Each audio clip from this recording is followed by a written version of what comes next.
which occurred on the night of July 18th, just before midnight in the Hollingsworth Manor community. This is a tragedy that has touched every corner of our community. Jordan's life mattered, and his death is a profound loss. No family should have to endure this kind of loss, and our hearts remain with Jordan's loved ones.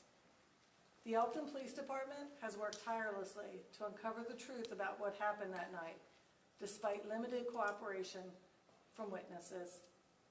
We understand that there has been frustration and speculation, especially on social media. Our duty is to separate fact from rumor and to present the truth. At this time, I will turn it over to Detective Majanowski, one of the lead investigators, to present the verified facts of the case. Thank you. These are the facts of the case. On July 18th, 2025, officers and detectives from the Elkton Police Department were investigating a stabbing that resulted in the death of 14-year-old Jordan Collins, a resident of Hollingsworth Manor. Jordan Collins was dropped off at Union Hospital in the bed of a pickup truck by 4 of his friends, who immediately left the hospital after he was placed in hospital care without providing information to law enforcement. Detectives were able to identify the persons who transported Jordan to Union Hospital. Detectives spoke to these individuals throughout the investigation. They claimed to not know how Jordan was stabbed. One of the individuals provided location of the possible crime scene, which was in the Hollingsworth Manor neighborhood. Detectives canvassed the neighborhood and identified the crime scene on Route 12 between Route 12 and Route 13. Detectives located blood in the roadway along with a split piece of wooden 2x4 with blood on it. Detectives received information from members of the Hollingsworth Manor community that the person who stabbed Jordan was a black male named Ty. Ty was identified, and detectives learned that Ty was a physically disabled person due to having an amputated left arm. Detectives then reviewed video surveillance footage related to the stabbing. The footage showed a group of 9 people following an individual identified as Ty.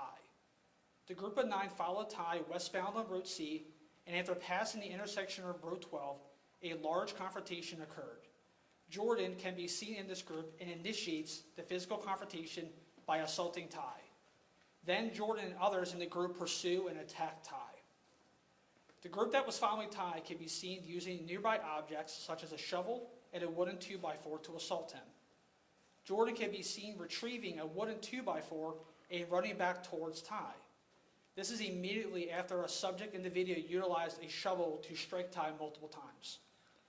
As the investigation continued, members of the community advised that before the confrontation at Hollingsworth Manor, there was a confrontation at Wawa, 302 West Pulaski Highway.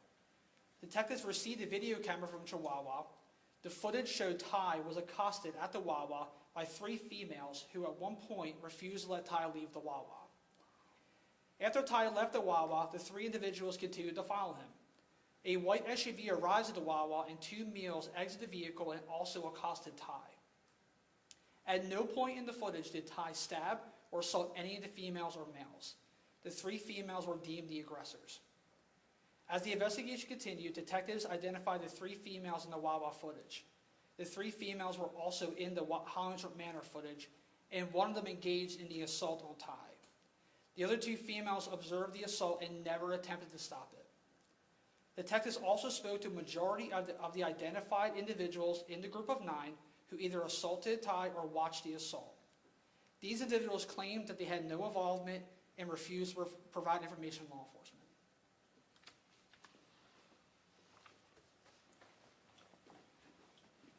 At this time, I'd like to invite State's Attorney James Delmeyer to the podium. Thank you, Chief.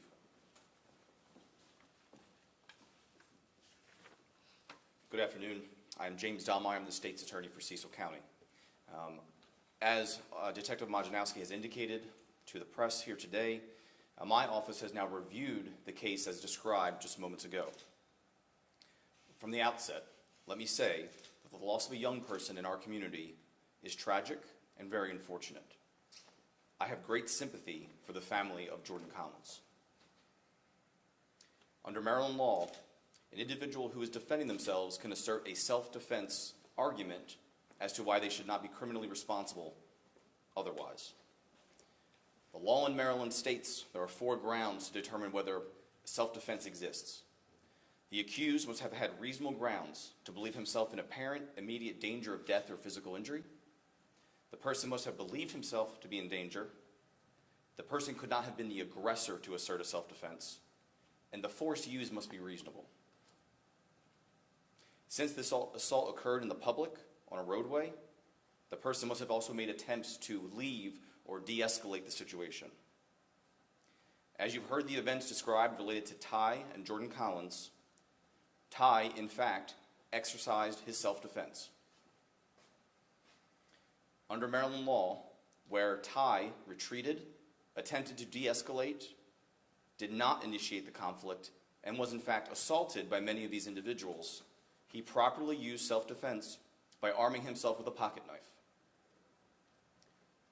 One stab caused the death of Jordan Collins. That occurred while Ty attempted to get out of the situation.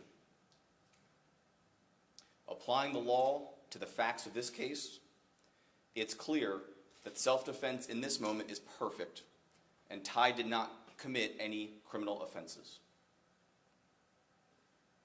Therefore, my office has declined prosecution against Ty for any of his conduct, as he acted in perfect self-defense.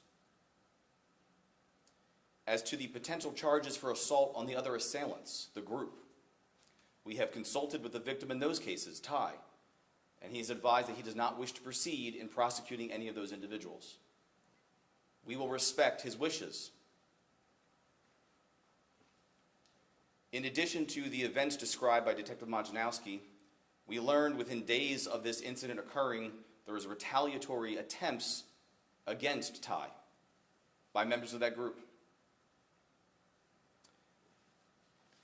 I'm formally announcing the indictment of 3 individuals: State versus Xavier Santana, State versus Bobby Perkins, State versus Timothy Dickerson. Just yesterday, the grand jury for Cecil County handed down 3 indictments.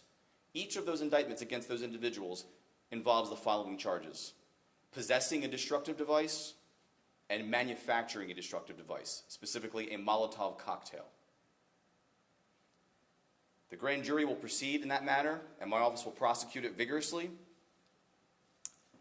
I would like to thank the Elkton Police Department, the detectives, and the Chief Rogers, for their tireless work and diligence in this investigation. I am glad that the truth can come out, and I trust that this will set the record straight as to what did and did not happen, while we move forward to understand that we have lost one of our own. Thank you.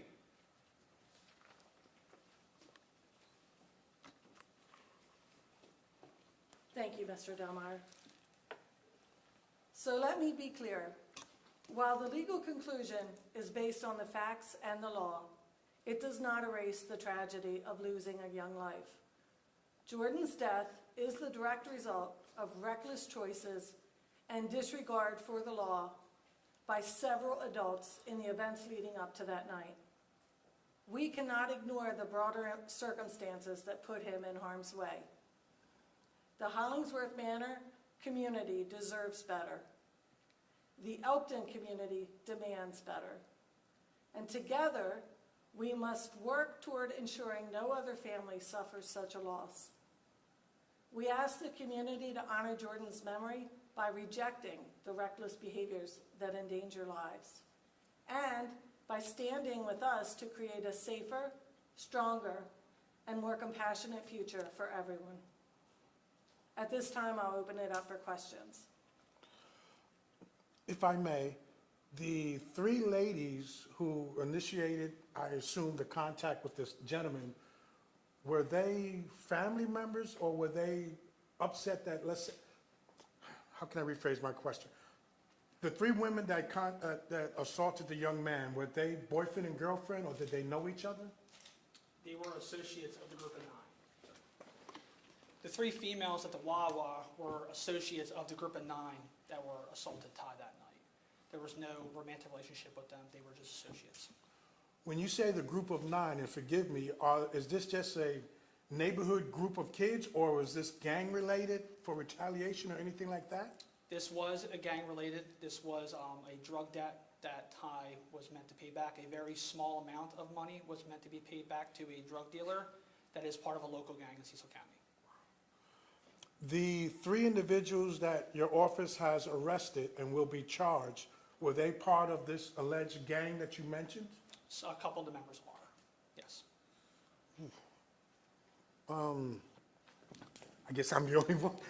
Forgive me.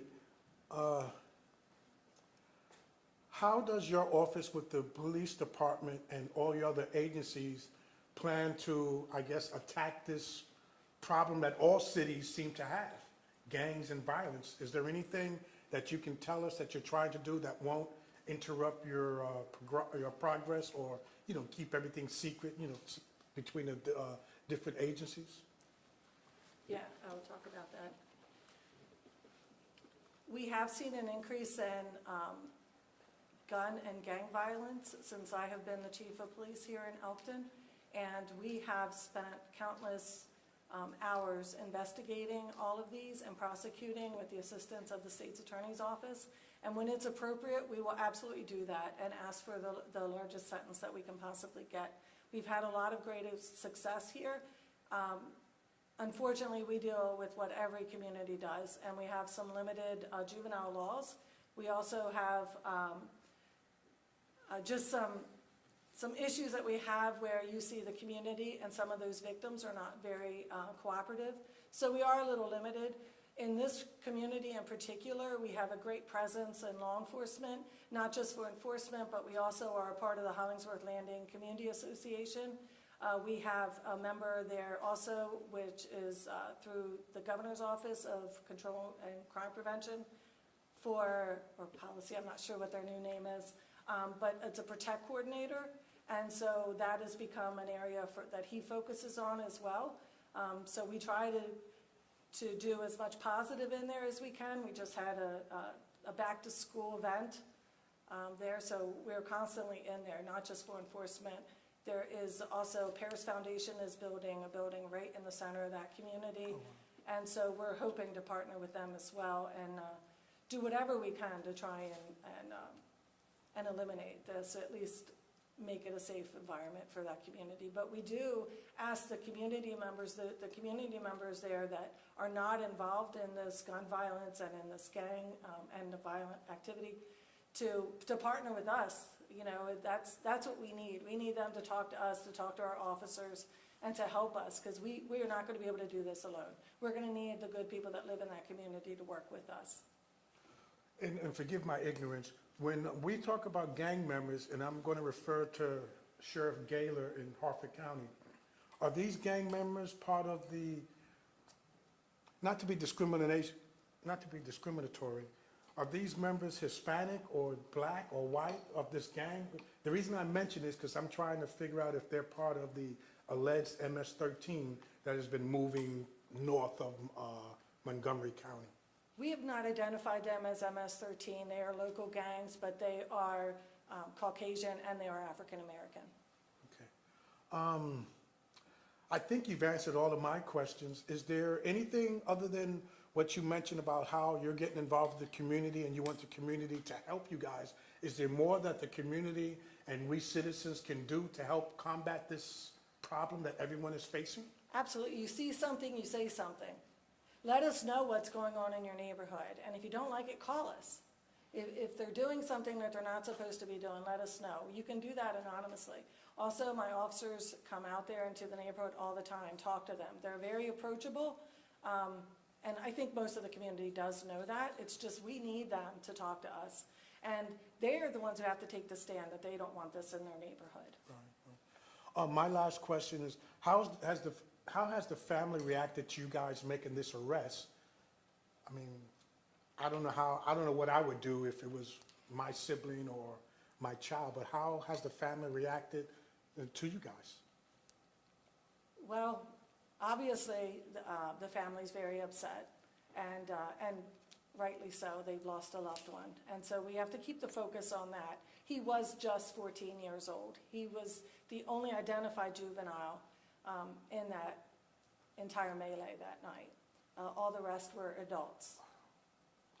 And forgive me, The video that you showed while you guys were talking, do we stations have access to that video?